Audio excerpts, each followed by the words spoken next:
2024 সালের কোটা সংস্কার আন্দোলন। এটি হলো বাংলাদেশের সব ধরনের সরকারি চাকরিতে প্রচলিত কোটা ভিত্তিক নিয়োগ ব্যবস্থা সংস্কারের দাবিতে একটি সংগঠিত আন্দোলন।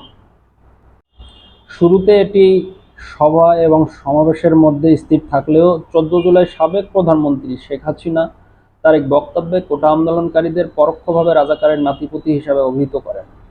এই মন্তব্যের প্রতিক্রিয়া হিসাবে আন্দোলনকারী শিক্ষার্থীরা ব্যঙ্গ করে বলে, তুমি কে, আমি কে, রাজাকার রাজাকার, কে বলেছে স্বৈরাচার স্বৈরাচার, এবং চেয়েছিলাম অধিকার, হয়ে গেলাম রাজাকার স্লোগান দেয়।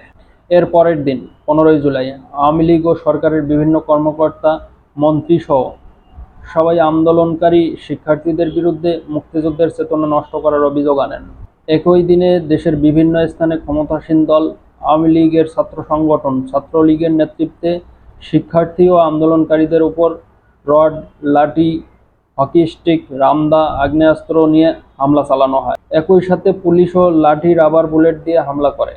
প্রতিবাদে আন্দোলনকারীরাও তাদের দিকে ইটের টুকরা ছুড়লে উভয় পক্ষের মধ্যে সংঘর্ষ বাধে। এসব হামলায় 16 জুলাই থেকে আন্দোলন আরও তীব্র থেকে তীব্রতর হয়। 16 জুলাই বেগম রোকেয়া বিশ্ববিদ্যালয়ের আবু সাইদ পুলিশের গুলিতে নিহত হলে আন্দোলন আরও তীব্র আকার ধারণ করে, পুরো দেশের আনাচে কানাচে ছড়িয়ে পড়ে। 19 জুলাই পর্যন্ত ছাত্রলীগ ও আওয়ামী লীগের অন্যান্য সংগঠন, বিজিবি, র্যাব, পুলিশ ও ইন্টারনেট বন্ধ করেও আন্দোলন দমাতে কার্যত ব্যর্থ হলে সরকার দেশ জুড়ে কারফিউ জারি করে এবং মাঠে সেনাবাহিনী নামায়। এসব ঘটনায় প্রায় 21,000 শিক্ষার্থী ও আন্দোলনকারী আহত হওয়ার পাশাপাশি 673 জনেরও অধিক নিহত হন এবং পুলিশ 500-র মতো মামলা করে 11,000-এরও অধিক মানুষকে গ্রেপ্তার করে।